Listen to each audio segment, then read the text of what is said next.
let's go for, you know, 6 or 7 minutes of report back, because we do want to have first questions and discussion after each one, as well as time at the end before 5:30, before we break at 5:30.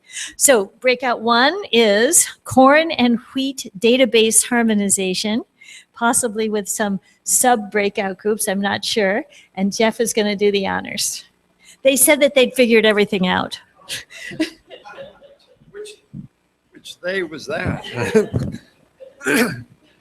No, I think we're just beginning, but I think we're off to a good start.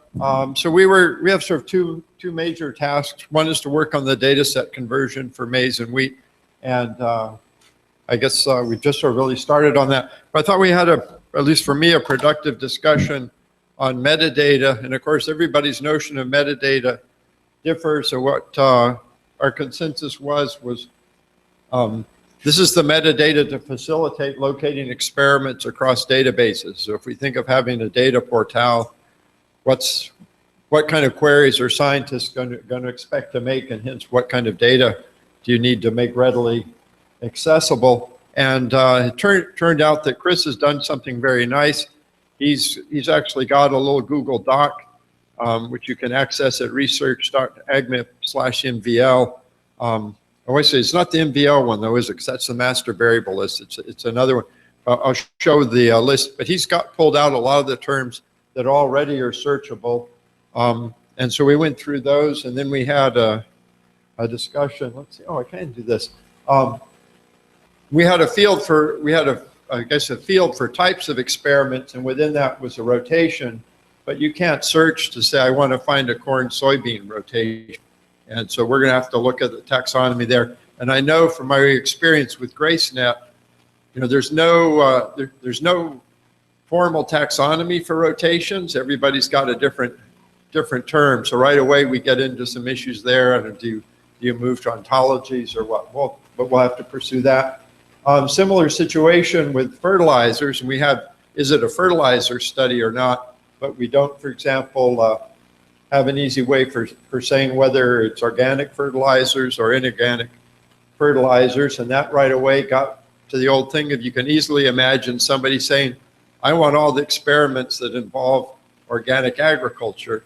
And then when they get 0, they say, well, this proves that nobody's doing enough research on organic agriculture. So we're gonna have to think about how you introduce this, and with this also then, how organic is it? Is it certified, you know, USDA certified organic, or somebody else's notion? And I guess arguably some smallholder systems in developing countries would essentially be organic. Similar issues for tillage. We don't have good fields yet for pest and disease management.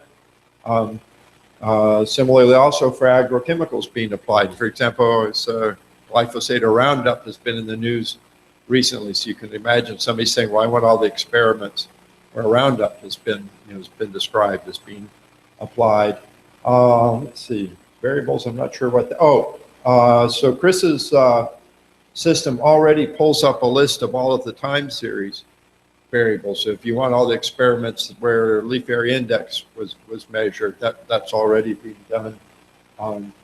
GMOs would be another case. But if somebody says, I want all the experiments where GMOs were used. So it always goes back to this question of how many layers you add and what user community you're trying to address. And I think and also I guess to say, what's the overhead?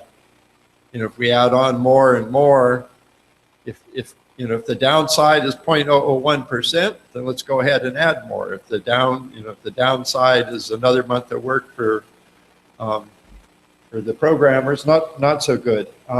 And what we did see sort of under this is a lot of the additions are related to the sort of levels of management in the ICASA standards. So again, how much management information do you extract to be searchable versus just having people download the data and filter it later? This won't be legible, but this is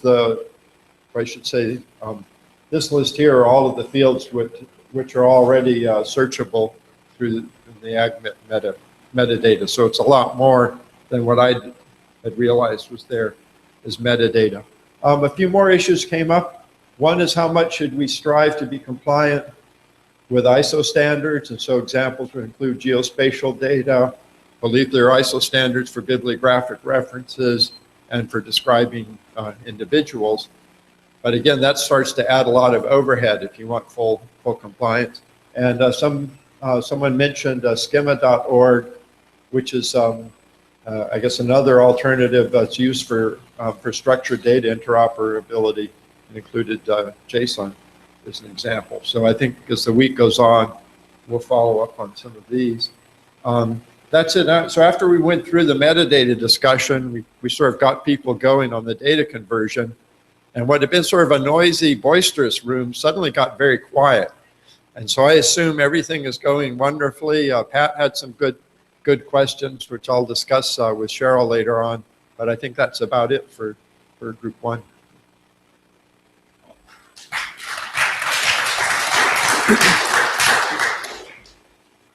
Do you want questions now? Questions? Or? We want some questions and comments now.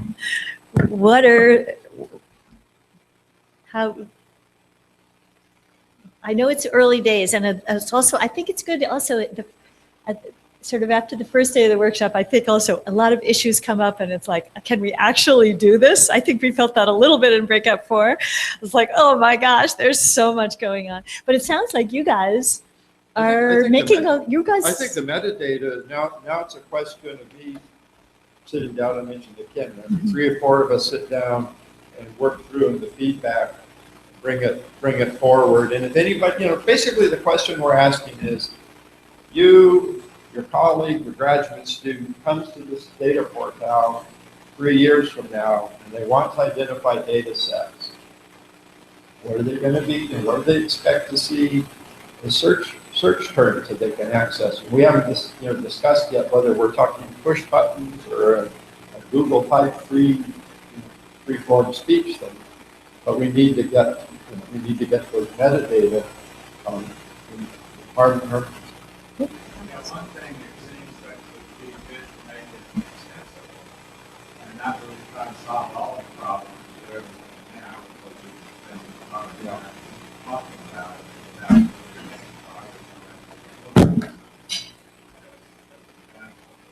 I wondered how far you got, or do you have a sense of how far you will get by using the data set? The one from Arizona, Colorado, have a sense of how far? No, we're really just started and just getting questions on how to. I guess one which I hadn't occurred to me before is we. CASA Evolves use sort of a rigid format for naming experiments, on the other hand, treatments. It's sort of a free-form understatement for the format. So people are asking about whether they have to follow some sort of a norm or whether they should. My answer is no. You can use whatever you're. So I think we're just starting on the data. And how many data sets are you doing? Maybe get a show of hands. How many data sets do you actually have? That 2, 3, Dennis, that's probably. Yeah, sure. Half is allowed. All right. And then Dennis. Oh, That's right. And then Dennis had to. There were some other questions or comments. No, some of these about the old, some of these small data sets having their own trends, national network,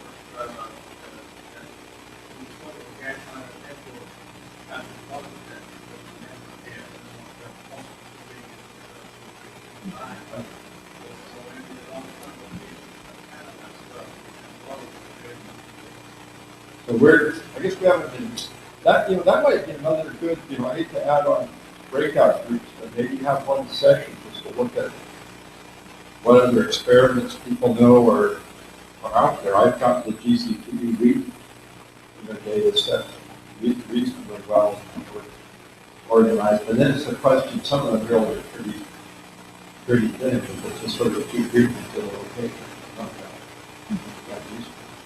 I guess my initial reaction to this is that it would be good, I think, to demonstrate these 5 or 6 regulations. There's enough what we're all trying to do And then what recommendations how to follow up on one of these other things. Right, and prioritizing, I think also, I think that's one of the messages we're getting loud and clear. There were some other questions and comments. Yes?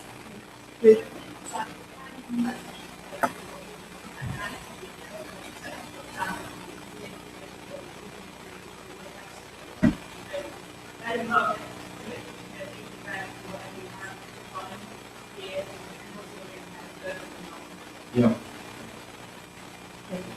Yes.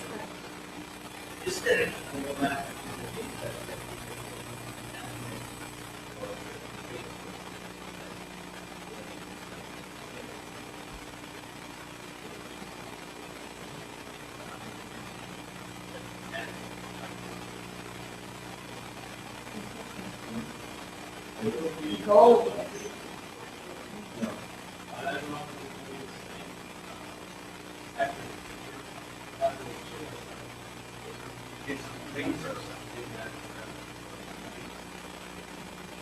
I'm grateful. Mhm. Good. And Sanford.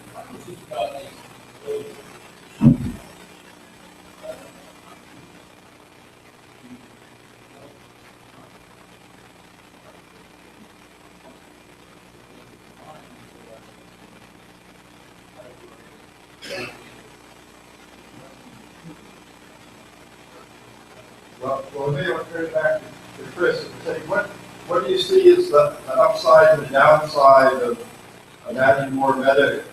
Is there a problem? It's not really a problem of, not really a problem, I would say, of adding more fields. It would be, at what point do we stop taking in like hundreds of variables, search, then it becomes so into the detail, right, that the search becomes I mean, that's really what we start with. I'm very more and more. And it also starts speaking. I can't imagine that it has more than 100 variables. I think one of the question would be, what's that search engine going to look for? Or what are the different mechanisms to search? Clearly, geography, you've got a nice mapping tool you can click on. I mean, I would probably do by you set variable that you want to look for and value, you just don't stack variables. I think because you can always search data. You can search through the data. But it's going to take a while. Yeah, but So it, metadata that goes back to the issue. Somebody comes in and says, oh, now it's maintaining this great data for now. They want to find about white flies and soybeans. If they can't get the white flies and soybeans, their reaction is going to be, I'm going to download a lot more data and go through it. The reaction is going to be the data for Actually, the search hasn't gone through. Okay, You yeah. have a server side, it's just a little bit longer search. Okay. Yes, please.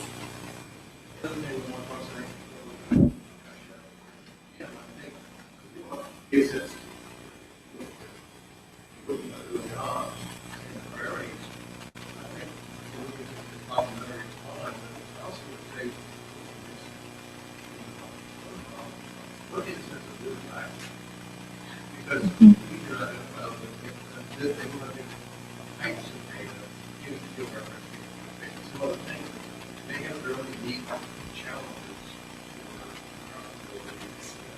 I think my fear is that all that's sort of the same kind of structure, similar. We'll get I'll get clusters that are a little bit more difficult. And identify those things, do that kind of work. You know, one of you, we can do an analysis on series and do this on the back of the local data in the week. You got to be one leg all. You know, but I could large the do all of the data that we really need to get. I think that's a really good suggestion. Great. All right, thank you, Deb. Thank you, breakout group 1. Sounds like a good first day. All right, breakout session 2, which is on harmonizing inputs for additional cropping system models, plus incorporating N and P variables. So it seems like you guys were also challenging yourselves to do quite a few different things. So we're looking forward to hearing about it. Do you have a PowerPoint? Or are you just going to talk? Okay. That's fine.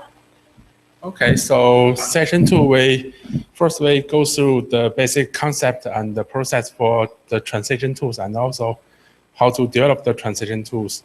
And then we review the existing tools and also check the sample data structures, because there's new people come in for developing the tools.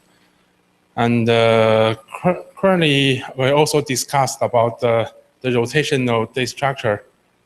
And maybe one question for core modular is that harvest event is necessary for, like, there's 2 planting season. Is that necessary for insert a harvest event between 2 planting? So I think that's very depends on the module, and we want to discuss about that later with like Shell or somebody about that. And since most of people is new to this session and they still in learning process, so actually not really output for today. So, and that's it. Yeah. Thank you.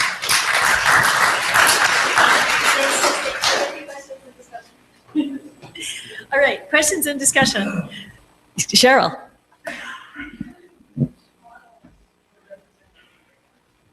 That was my question too. So currently Epic and Corpsys is joined, and also I stand for eSite and partly for Epson. And another. Salus.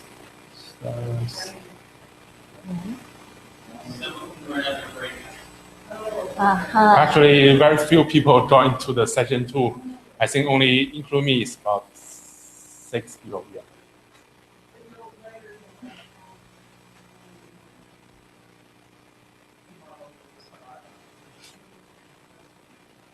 Sorry, what was the question? Yeah.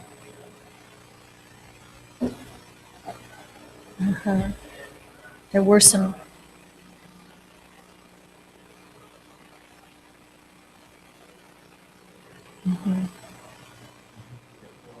Sorry, did you discuss this one? Nitrogen and phosphorus. Yeah, we talked about that. So. Yeah, actually, we also talk about like the nitrogen variables. I think we need to like pay attention for mapping those variables to the module variables and the ICASA variables. Not just like if we didn't find some direct mapping, then we add some new variable. I think that will cause incomplete translation. So we need to pay attention for those variable mappings. So that's it. I have a question about that. So in the first translators, did we not include nitrogen and phosphorus? And that's why we kind of we're going back. Is it an extensibility aspect that we realized after using the translators in part in that different project that I presented on the regional integrated assessment that, we really needed that. Cheryl, is that what was going on? Most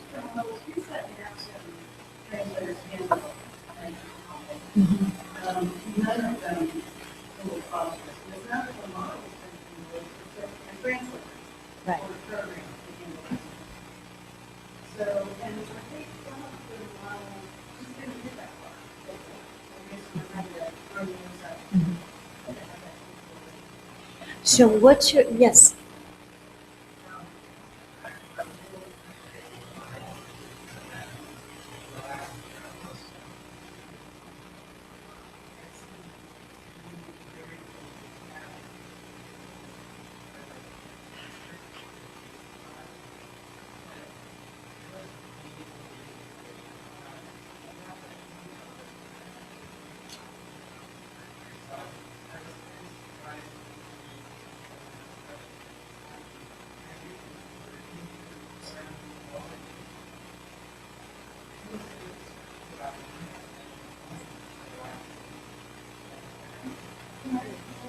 for raising that. Cheryl, can you?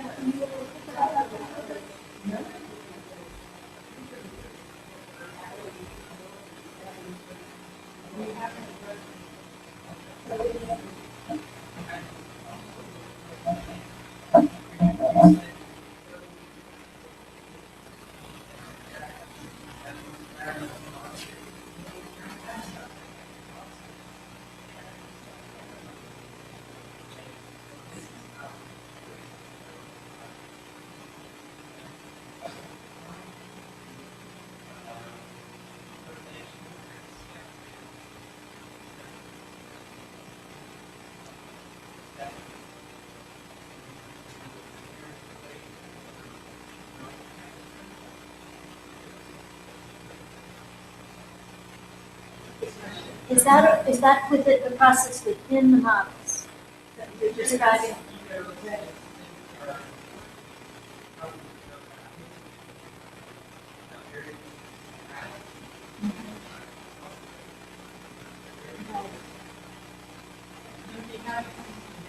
Right. Uh-huh. I definitely agree.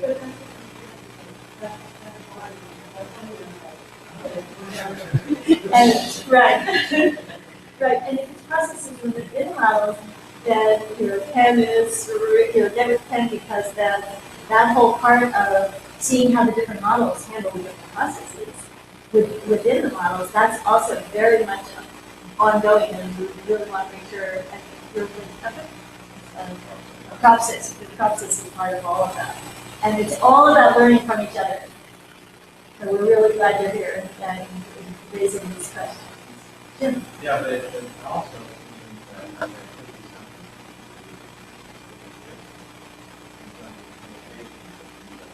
once we transfer over to development form about primarily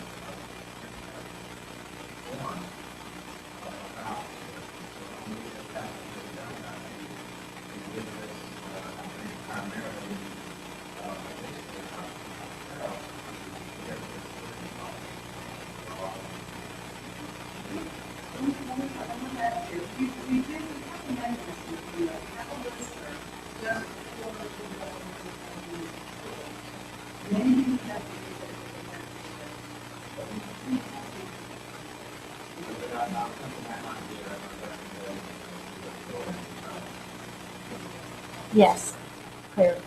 Good. All right, any other comments on the harmonizing the inputs and the crop translators? Ken? Mhm. Interested in use cases like tomatoes, fruits, vegetables, or forages. Use case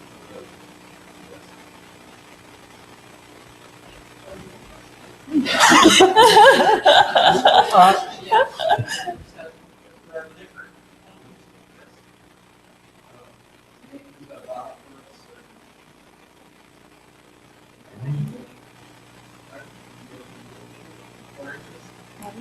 Yes. Please.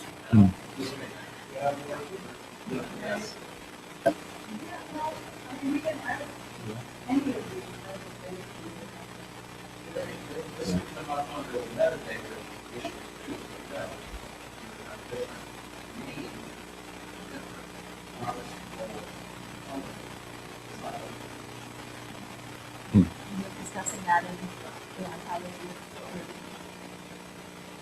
Good.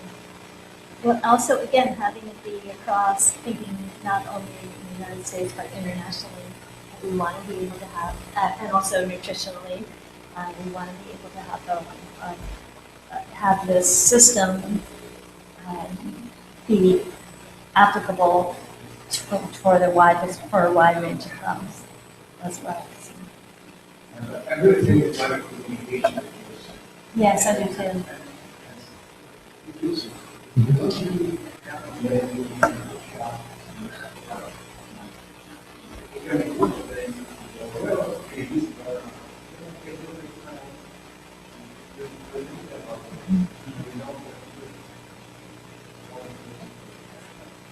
Right.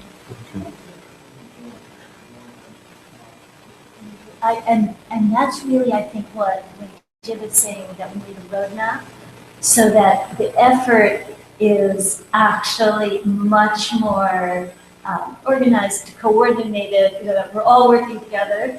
And that's why we are here at the USDA as well, because and there are other funders in the room. And obviously, to make something this happen, that in a way we've almost been doing it, like cobbled onto other projects. Oh, we need this, so we're going to do it. Let's get together. We got a little bit of funding, so we can get everybody together. But really, what we're talking about, one of the main things, and maybe the homework that Jim gave for breakout 4, we should give to everybody, which is overnight, think about what would the roadmap be.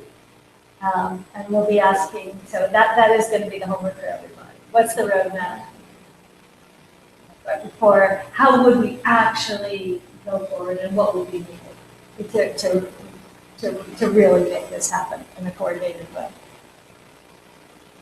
In a larger and effective way. Homework kind of thought process on this whole thing is, I guess as a community, we kind of really centralize around events. It's the lasting problem is that we have to do that. We have all our own things to react to, and we don't always realize that we're not responding fast enough to everyone else's needs. So I guess we should start paying attention to these other things, because otherwise we become event-oriented and these changes don't occur now. You know, like what you were saying, I didn't have to do that.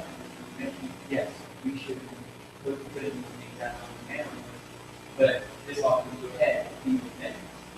But we stop focusing so much on getting everybody ready to prevent the duration, figuring out the solution to this problem. I think we're both entire community out. Where I think that's where both the roadmap and also any other ideas of communication really benefit. Because we are very, as far as managing our team, we're very small team with a lot of work to do. And sometimes we just kind of get things out of our head.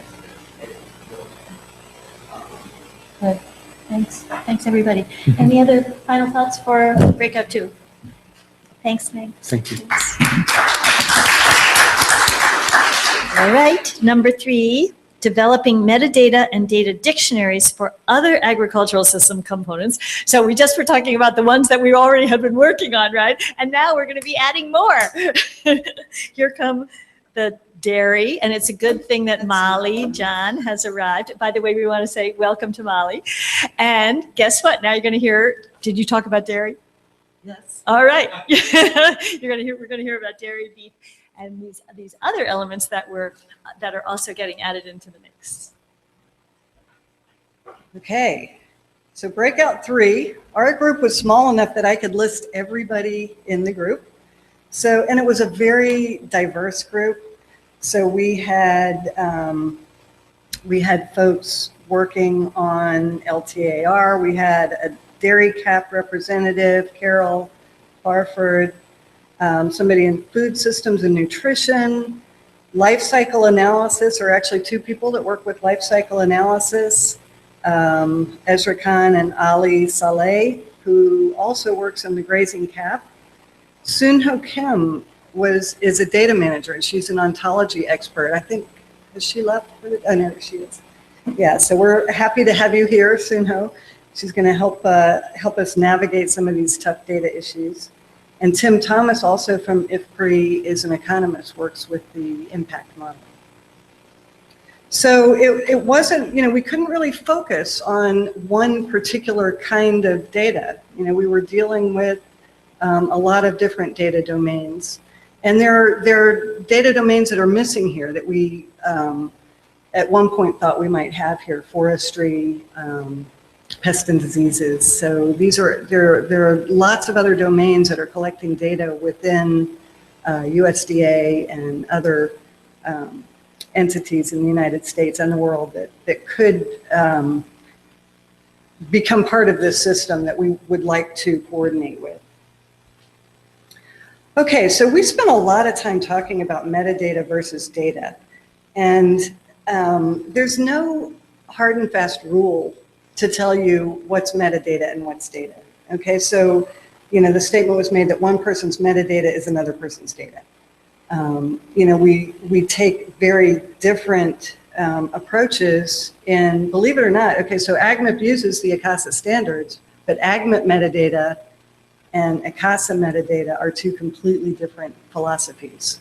Okay, so in AGMIP, what we talk about as metadata is the data that we search on. Okay, so it's a data sitting up here above, in the separate table that we can easily search on and find data. So that's a little bit different tactic. It works for what we're doing. ICASA has loads and loads and loads of metadata, data describing the data. So who collected it and what institution they're from and any publications that go along with it and that kind of thing.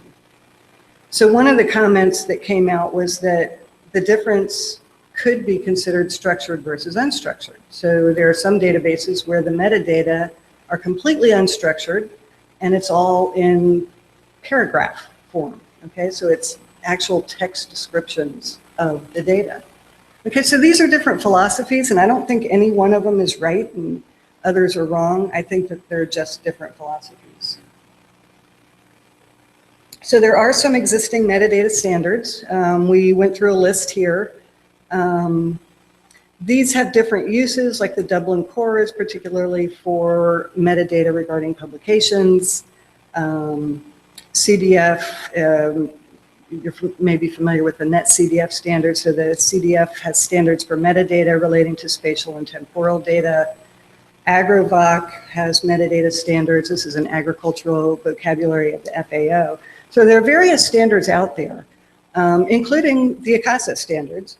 And, I'm a firm believer that you should, if it's appropriate, adopt what somebody else has put a whole lot of work into so you don't have to redo that work. So these are, if there's metadata here that fits your data, by all means, you can adopt parts or all of it. Okay, and then we talked about what our goals for the week were. And we came up with kind of a little bit different than what we had been tasked to do. But I like this idea that we could, by the end of the week, have a set of best practices involved for developing a metadata and data system. So this is, how you go about it. Let's, all this, painful process that we're going through, let's codify it, let's write it up. Maybe it's going to help somebody. So besides that, we would like to specifically identify metadata and data for potentially an NAL data portal. We didn't specifically say it must be at NAL, but it could be. And data to be shared with notes. I don't know what I meant there. Anyway, so this is a list of the types of data that may be involved in an NAL portal. Very specifically, we talked about variables and units for the dairy cap that are not described currently in any particular vocabulary. I heard more information about manure than I think I'd ever heard in my life before, and how you describe it and how you categorize it and all the chemical compositions, and it's really kind of fascinating, oddly. But at any rate, so there is no vocabulary for that, or at least yeah, maybe inconsistent units and so on. Yeah, so that's one thing that's on the list that we'd like to tie down a little bit better. And we want to identify common variables between the groups. So this is the low-hanging fruit for interoperability. So we've got these various groups. We identified soils and weather as being something that everybody needs. Okay, so that's really something that could be made, should be made available in a standardized format that everybody can tap into. And that's it from our group.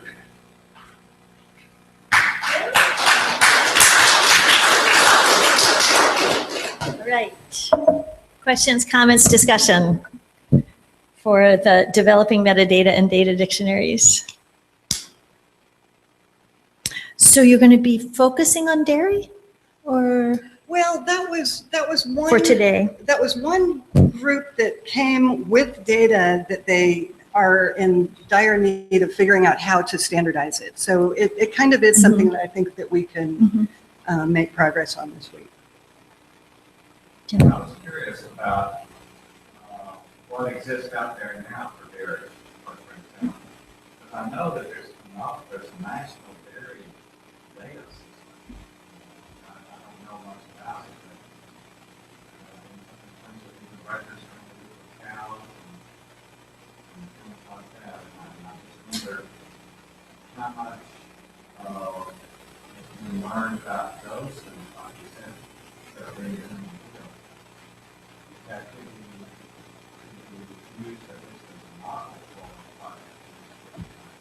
That may be some of the things that they like. I think they play most of them about milk and cows.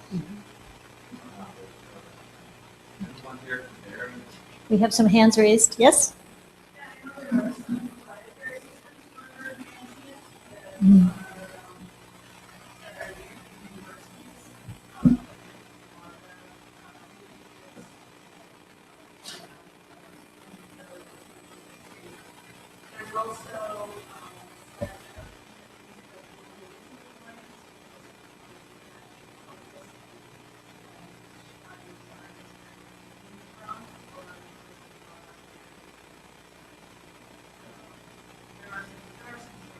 Good.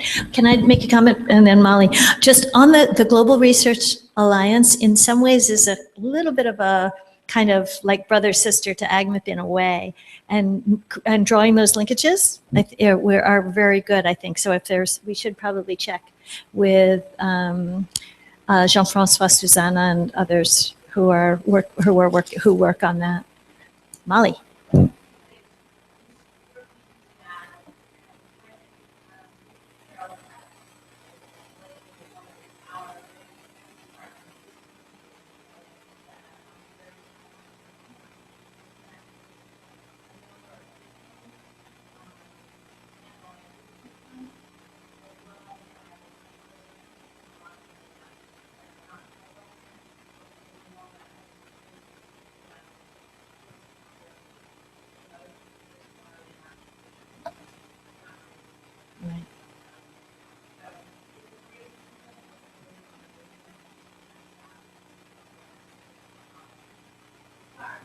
Right.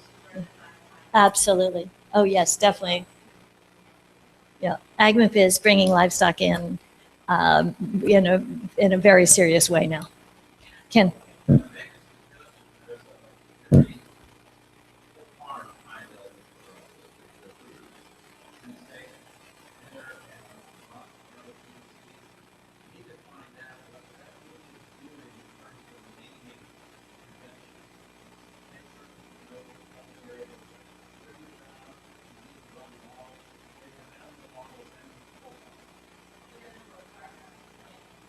Mm-hmm.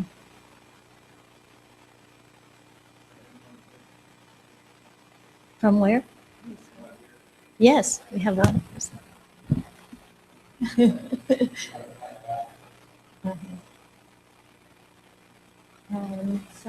Dennis.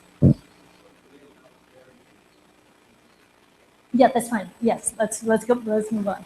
Sure.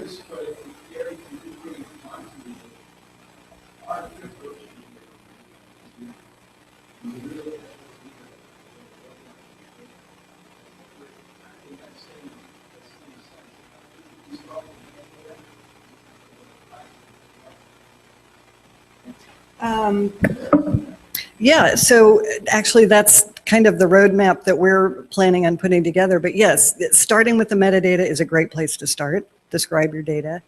But the vocabulary is absolutely essential. So that's one of the things, that's one of the very first things that you need to identify is what are the variables? What are the standard units that we're going to call them? Is there already a vocabulary that we can adopt?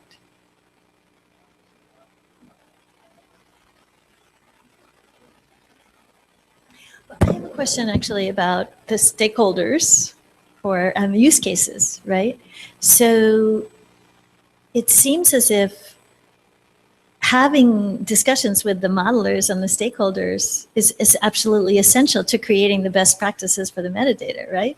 Because it seems, and this leads a little bit into the discussion in Breakout 4, in which we had wonderful descriptions of lots of ontologies, for example, or lots of thinking about key variables and everything.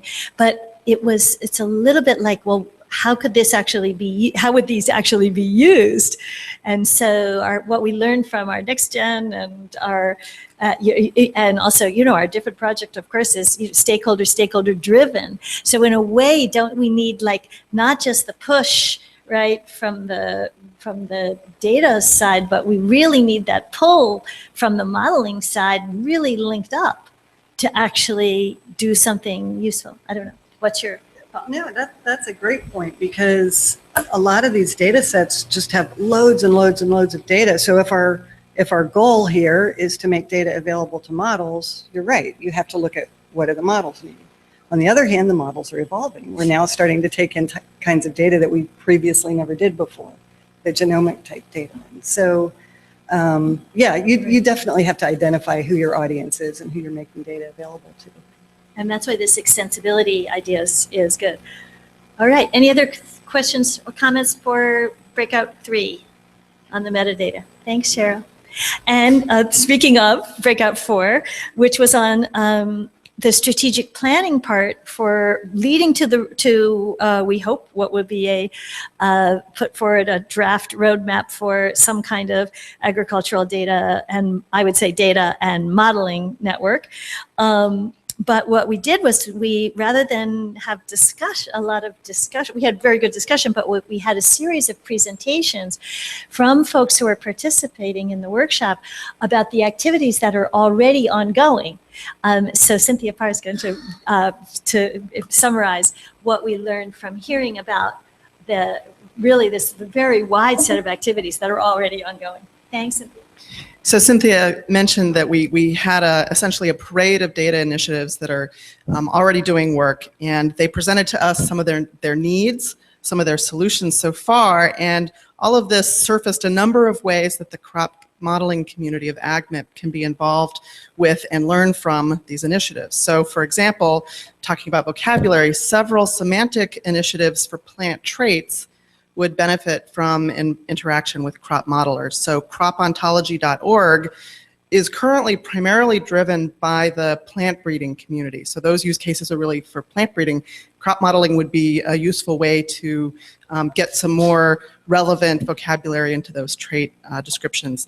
And then plantiome.org is bringing together multiple plant ontologies to make it easier to crosswalk across crops or connect them in better ways for the science that needs to happen across crops, or to connect them with other fields of research such as genomics or even physiology. And all of this could help bring in the genetics component that's needed for these modeling scenarios under climate change. So the recommendation from some of those data initiatives is that there really should be some focus workshops on that vocabulary or semantics topics, and that would also involve prioritizing which crops and which traits should be particularly focused on by this community, and linking up those semantic terms with the ACASA measurements.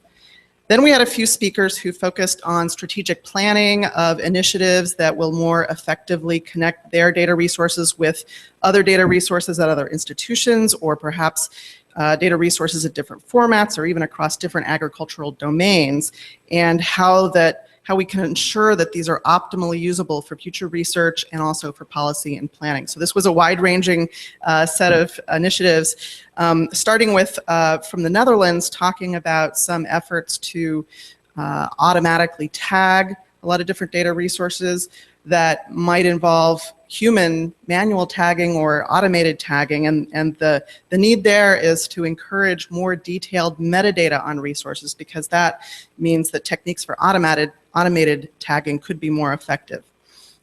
We heard from Texas A&M, which particularly needs mechanisms to share lots of their in-house data, and in particular, they have a need to learn from the social science community on anonymizing personal or highly sensitive or highly granular data.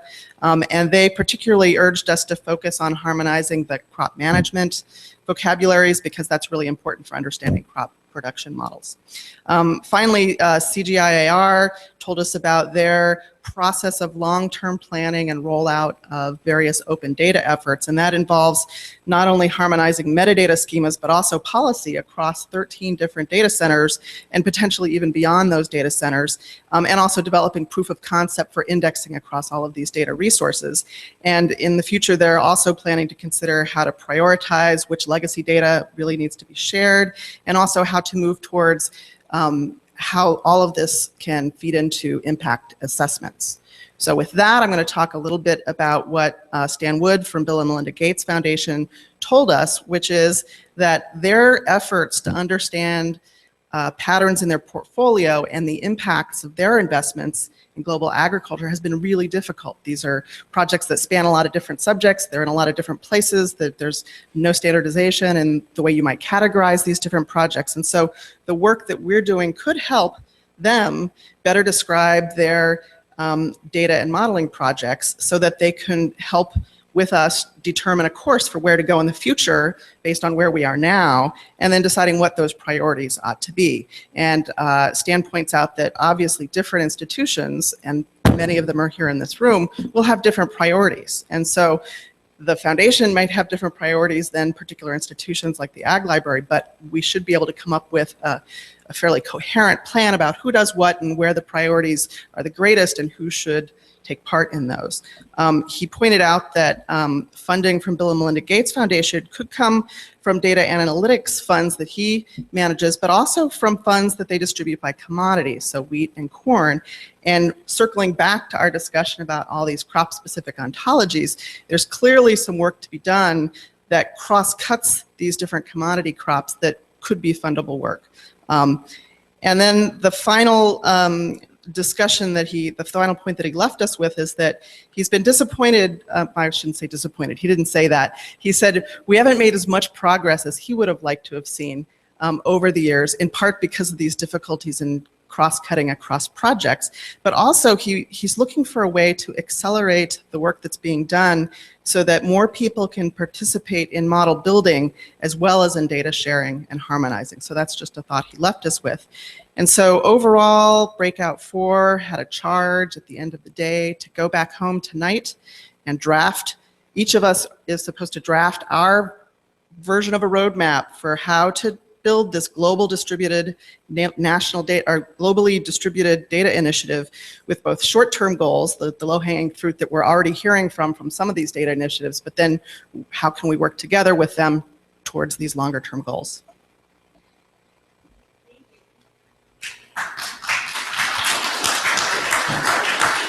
That was an absolutely fantastic summary.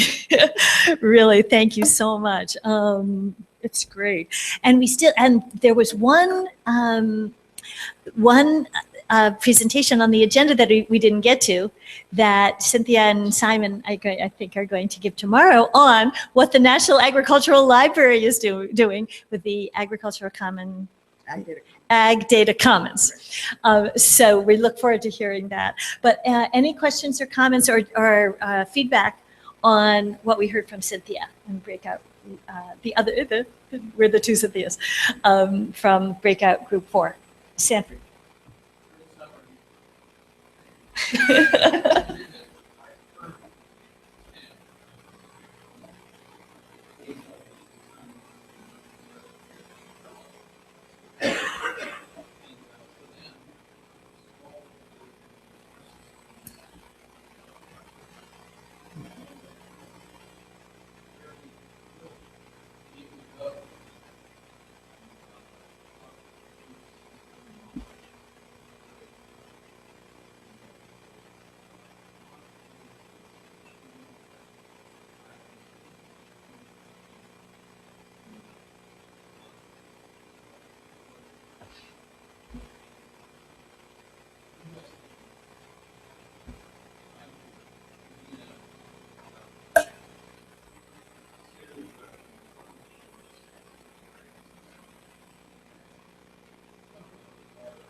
Stan. There's been a lot attributed to you in the last 10 minutes.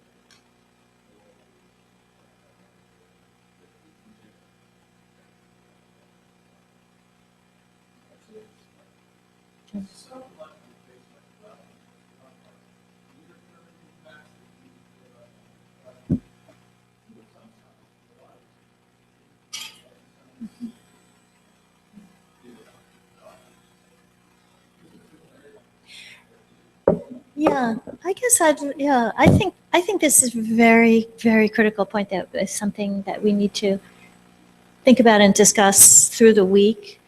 Certainly in the first couple of days as we're thinking about strategy, because of this spectrum across the very commercialized systems in the developed world through to the smallholder systems in the developing world. But you know, there aren't really firm boundaries across that spectrum. And AGMIP works across both. And as we're thinking about data and model interfaces and integration, is it really that different? I guess I would challenge everybody to think maybe not. Stan.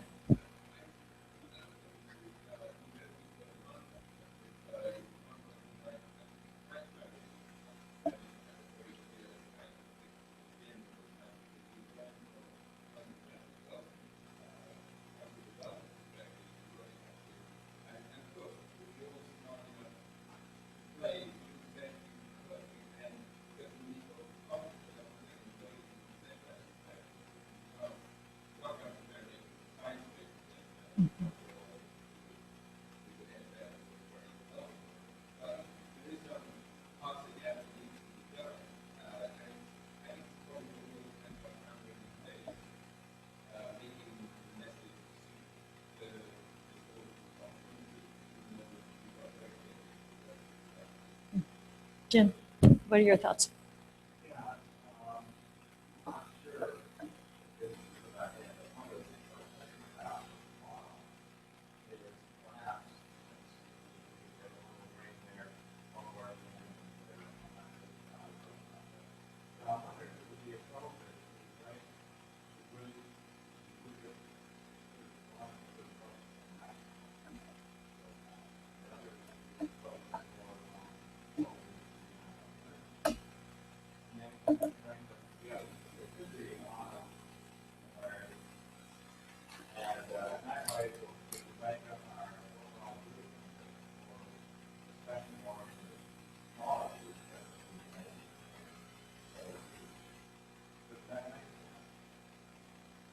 Molly.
Definitely, and I think the roots of this and the primary motivation of this workshop is really from that. born at the Florida meeting that Molly helped help really motivate, really for the NIFA and CAP projects to come together to really start thinking about how can the data across these fantastic projects really realize their full potential. And one way of that, one contribution to that is through modeling, not totally, but that's one. And so that's really the roots of this workshop and really the participants, the main participants who are here. But at the same time, I think so that I think is definitely the major focus of the workshop. But at the same time, we do have Stan here, and we do, many of us do work in international settings. And I think this idea of the data and hearing from CG Center and what the CG is doing across as well, we cannot be setting up something in the US that is just really not embedded in these larger data efforts. So I think we do have to keep an eye on both, keep an eye on that international setting. And that's really what happened in Breakout 4, I feel, today. But at the same time, realizing the main purpose we're here is really with a focus on US.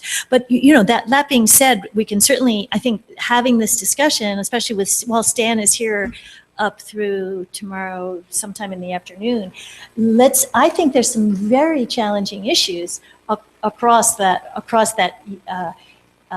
developing spectrum that are coming up. Yeah, I would too.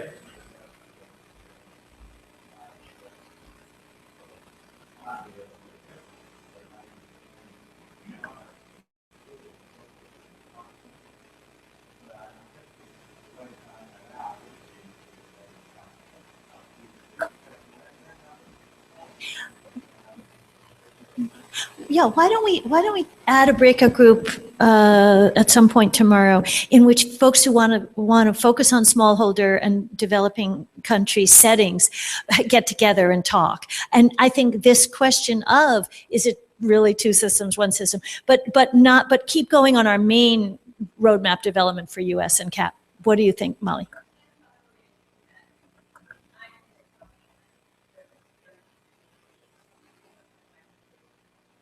Mm-hmm.